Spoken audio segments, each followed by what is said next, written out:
Hi, Stacey. Hi, Tanya. It's so good to see you. It is so great to see you and be able to jump in and have this conversation with you today. And I'm just so grateful that you're here with me.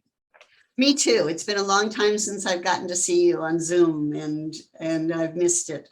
In Yeah. real time and space, I know. So that brings us like really right into the sort of the conversation. So you actually finished your program with somatic writing with me and the rest of the teachers a year ago, and which is unbelievable. Well, almost a year ago. So yes, so you're already in a different stage of the process. So than some of the people who I'm just wrapping up, who have just finished the first draft. So you have such a valuable perspective to share with our authors and authors to be today, because you've now gone out into the world a little bit with the book, gotten through the writing of the book proposal, and are in the process, right, of publishing, and you're making choices around publishing and have some opportunities around that.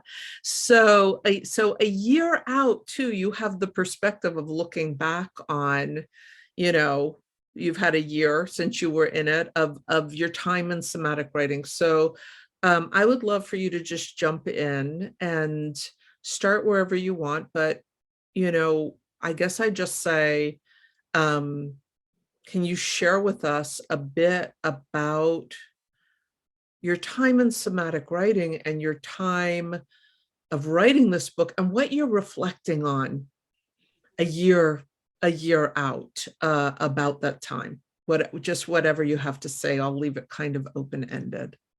Well, I'll start with saying that I miss it. I miss the group. I miss my peeps there, and the regularity of meeting together and holding each other loosely accountable, looking forward to what that person's going to come up with this week, talking about what that person posted last week, that energy, that motivation. I miss that part of it. But it was really what I needed at the time. I'd been told to write a book. Oh, you should write a book. And, Yeah. We hear that a lot, I'm sure, we who are living lives. And I think, yeah, I've had some great adventures. Maybe I should write them down someday. But Tanya, I have to go back a little farther and say that probably my whole conscious life, I've been writing this book, because I come from that generation where Carole King sang the song Tapestry. My life has been a tapestry. I heard that song when I was young, and I said, oh yeah, that's what I'm going to do. I'm going to weave a tapestry for the next however long I've got. And then I'm going to write a book about it. And I had downloaded stuff about how to write a memoir. A memoir is not an autobiography. And I'd read these things, but it just didn't lead to writing the book itself. So bless COVID. Let's look at the bright side. I don't know, but time and space. And then you showed up. I write about angels in my book, and I believe it's the synergy, the opportunity is angelic. We spoke briefly, and the thing that made me want to join up and do this work for a year with you, besides the structure, is that I am cerebral. I live in my head, and that's not a good place to write this kind of book from. And I needed help getting out of that place and into a place that others could relate to, and they wouldn't just be preached at or told stuff. And that's somatic, and it's not natural for me. And some of these things you asked us to do in the early days of this are like, you gotta be kidding. Really? Okay, I'll try. Knowing that this is what I'd signed up for, and this is what I needed. And often the things you don't want to do are the things you need the most. Right? So I can't remember what you called it, the walks where you walk out and back. I would do above, so below walks. That's it. As above, so below, right? Which was interesting, as above, so below. And then I'd get all thoughtful about it, go, no, that's not what you're supposed to be doing. Don't think about it, feel it, feel it. So that was wonderful. The guidance to get me out of my head and into my heart, leaving enough in my head to be able to write. So I came out of somatic writing after a year with a shitty first draft and a referral to an editor who beautifully helped me design it, if you will. It's the word, structure it to where it started to flow and make sense into a manuscript that I really enjoy sharing with beta readers. My dear friend Candace. Yes, yeah. So Who's appreciated. badass editor, really Yes. badass editor. Yes, wonderful, wonderful help and support. Things I think are mundane. Oh yeah, I did that. Big deal. Sorry about that. Things that I think were mundane, it's just my life, no big deal. I did that in the group and with your guidance. Made me see that, no, actually, that's very interesting. And there's a point to be made there. And others might appreciate hearing about it. You go, really? Okay. That happened over and over and over again. And it really helped me write the memoir I wanted to write. Yeah. Were you surprised by the memoir that you wrote and what the focus ended up being? Yes, I was surprised that it existed at all. It's not like I had a picture of a product I would create and then it turned out to be entirely different. It's more that, wow, I pulled this off. I wrote this story, I structured it, I fit it together. That was surprising. I honestly, it was a lot of faith. It was a lot of faith going into it that something would come out of it. And it was faith in the things you said and in the work that you do that, yeah, we can do this. We'll make this happen. Well, you were interesting for me, Stacey, and working with you. And I want to share with people, I mean, you are amazing. Your life has been amazing. When you part of what you explored was being when you were younger, living on the farm here in Tennessee, all the stuff around midwifery, but eventually you became an MD and a surgeon. And like we've talked about, because I do attract a lot of mystics. I also attract a lot of really, really brilliant people and brilliant leaders, not a lot of MDs though, in my time, and surgeons, a few. And you've talked a little bit about how, with me, and I know this about how you came in and sort of with your scientific brain, right? And sort of all the things that make you a very clearly brilliant surgeon, because you did write some of those stories and I love them because they were also magical. I really felt you as a healer, and I would reflect that back to you as a surgeon, yes, but a healer. And what about somatic writing allowed you to shift, do you think? What worked for you in the process specifically? I mean, you talked about those walks, but maybe there was a mindset too, or a different kind of embodiment, because I find it very interesting that the book you wrote wasn't about so focused on that, right? And maybe you can talk a little bit about the book you wrote, what the focus ended up being. Because when you brought that to group that day, I'll never forget it. It was like this, Stacey, this is the framework. You know, it felt so wild and radical. And I'm just wondering, yeah, what allowed you to make that scientific shift to actually writing a story, which to me is about deep, deep embodiment? And if you'll share specifically what that story is, just to give people a tidbit, that would, I think, be. Are you speaking of Magdalena Pearl and the experience of getting on that machine? Yes. Well, my book is, the structure is hung a bit on motorcycle riding.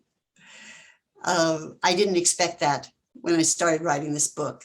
Actually, I didn't know what to expect. But over the course of writing essay after essay and honing in on what worked and what people related to and what I related to, the first thing that I remember Tanya saying, "Oh my God, Stacey's found her voice." And that was the day I wrote about getting on this Harley Davidson Softail I own and what it's like to ride from the place of, oh my God, what am I doing? I could die today when I get on, to 30 seconds later, oh yeah, I know what I'm doing today. And the experience of why I do that and how long I've done that and how I do that was an adventure story that's relatively unusual, especially since I'm a woman of an uncertain age, and it's unusual for us to pick up a sport like that. So writing about riding was kind of a window for me because it's very somatic. Yes, I think while I'm writing, and I write haiku in my helmet while I'm riding, because those are pictures and I can't use a camera when I'm busy riding a motorcycle. So I write haiku instead when I see something that's moving or beautiful or something I want to remember. So yes, that's the only part of my head that's involved when I'm riding a motorcycle. And so that was a good window for me to be writing about feelings and experiences and surroundings. And once I did that, then I could start writing about how I got there. I was raised in a very restrictive home, military, with no community and no home, really. We moved all the time. I never had friends longer than a year or two. And that was not good for this individual. It's not what I personally needed. So as soon as I could, I left home and started going for what I needed. And that's a path. That's a big arc there, to go from almost nothing to creating what I needed to fulfill what I felt was a destiny, or at least the most I could give for this time on the planet. So weaving those two together became my task. It's so beautiful. Just listening to you talk and reflect on it. I mean, it brings me back there and it touches me in such a deep way as it did then. And now I'm just so overjoyed for you getting it to completion and, you know, moving it towards its path to publication now in the world. It's really moving. And I also love what you were just touching on about community. You were such a wonderful community member here at Somatic Writing. You really were, and vulnerable and a leader, and you were strong too. You brought so much to the community because you were doing this thing where some people, a lot of the issues that we're supporting people on, of course, around is moving from self-doubt, but that wasn't there. There was a leader, there was I am doing this thing, like, and you knew how to work with obstacles and stuff. I felt like, and helped really lead as both a participant, but also somebody who really inspired me and your other teachers and other members of your cohort. And you were I could tell you were an experienced community member, and you came in and you added a lot to our community.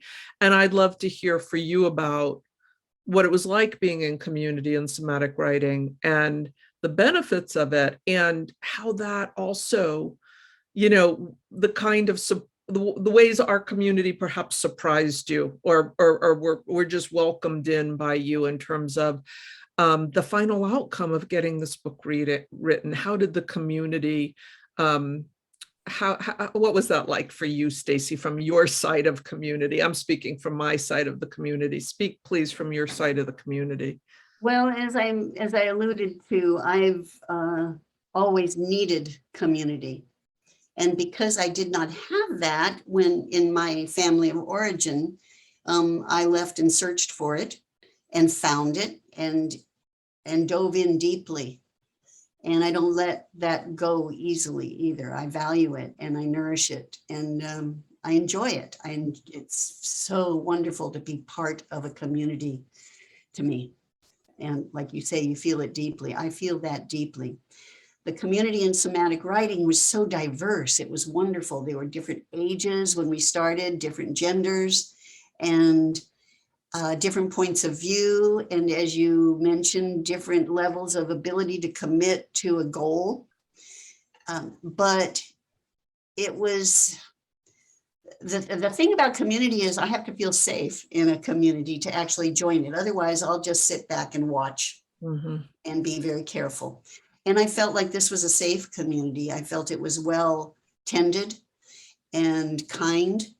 And I didn't, after the first few weeks of getting to know people and, okay, how's this going to work?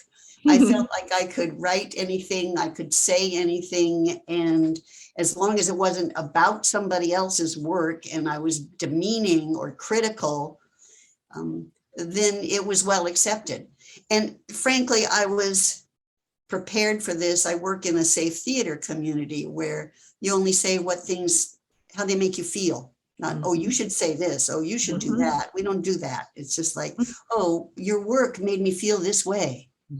And that's helpful. And that's the way somatic writing was managed, that group. And so it felt safe to me to grow and to start to express some pretty personal, deep feelings, if I will. And then the feedback, when people would read something I'd write and they'd give me the feedback, oh, so invaluable. Those are your first beta readers. Yes. And helped me grow into a deeper, clear voice. So it wasn't just you, although you were invaluable, always grateful. It was the community you created with us. And I know we were the first Zoom somatic. Yes, you were. It was like after almost 20 years of having people to fly in and doing everything live and in person. And I was like, I don't know, this translates for other things, but this is depth base, deep end of the ocean, intimate story. And it was just amazing to me. And your group gave me the faith and the affirmation that it really could work. And your group was, well, my first group in this way. And we were all doing the pandemic together. It was such a blessing. And like you all, like where I hold you, is in a very sacred place. Because I had no idea if it was going to fly. And then it just blossomed with you all. It did. And I, coming from many years, raised by a military father, I'm very logical. And then going through, I lived in a hippie commune for 10 years. So you're very careful with what you say in that situation. You don't exactly emote freely. And then becoming a physician, I was way far from being able to write from the heart. I had a long path to travel, and somatic writing with the somatic aspects of it, which were very hard for me because they don't come naturally. Therefore, I needed them. That path was had a great deal to do with my success in being able to get a first draft written. Well, it's amazing, and quite a first draft. You said a shitty first draft. People tend to say that because, of course, we all take that from Anne Lamott, and it's a permission-giving thing. But I'd say much more than a shitty first draft. And then where you have taken it, I'm so excited for you, and excited to continue to support you back, Stacey, as you have always supported me and us. I mean, I have to just throw in here, one of the biggest treats and surprises was I was in San Francisco with my husband at a film premiere of a film he was part of, a documentary. And you popped up and came running up the aisle, and we had never met in person yet, had this amazing, deep, deep intimacy in the container with the writing. And I was like, Stacey, I love you. It was one of the best surprises ever. And I just feel like, there's something about, connecting on our stories in these deep ways. And I, of course, share my stories too, as well as facilitate. There's a community and a deep sharing, right? And that was amazing, that surprise. And I just want to continue, we will continue to support you and put your book out there, of course, to our community when the time, when that, as that all the pieces of the puzzle that you're in right now fall into place. And I'm just, yeah, I'm so grateful for you. And thank you for being here. And I'd like to just sort of end it by like asking you, first of all, is there anything I forgot to ask you want to share? But also, if anybody, like you were speaking to somebody who was considering joining somatic writing, but maybe they have some reservations, right? Or some just genuine, what would you say? You have the inclination and you have the time to commit to it. There's no risk. There's no loss. There's no way you can lose on this one. Even if you come out of it without a shitty first draft, but only a few chapters. My writing improved immensely over that year. Practice and feedback, and there was a little the spirituality that goes with somatic writing. I'm not talking religion. I'm just talking heart, spirit, acknowledgement of the unseen. You can't go wrong if you delve into that in a safe way. And this is one of the safest ways you could do that. In my opinion, I don't see a downside.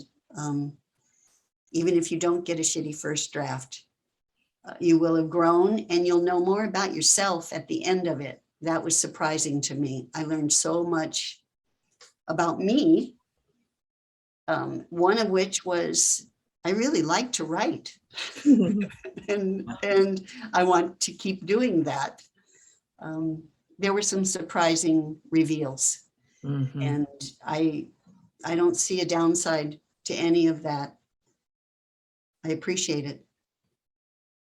Thank you so much. Anything else, Stacey, you want to, I don't know, share that is, I don't know, felt in any way essential to your experience or your ongoing experience? Well, when I finally get this book published in a physical format, you'd enjoy to read it. It's an adventure, and no, I'm just greatly appreciative of as far as you've helped me come. So you've helped me come this far, and I still feel supported even now, even though it's been almost a year since our year ended. And I feel like I've made some lasting relationships in an area that's very significant to me. So yeah, go for it. It can only get better. Yeah. Oh, thank you so much for just being here. And I'm so grateful for our continued connection and this growing, evolving kind of like, it's just like a community of love and stories. And yours has a beautiful place in it. So it's going to be a big to be continued to our audience. And I'll be very excited when we're able to announce the pre-publication date of Magdalena Pearl and get you back on here in a different context. That would be so much fun. I look forward to it too. Yeah. All right. Thank you, Stacey. Okay. Love you, Tanya. Love you. Bye-bye. Okay, bye-bye.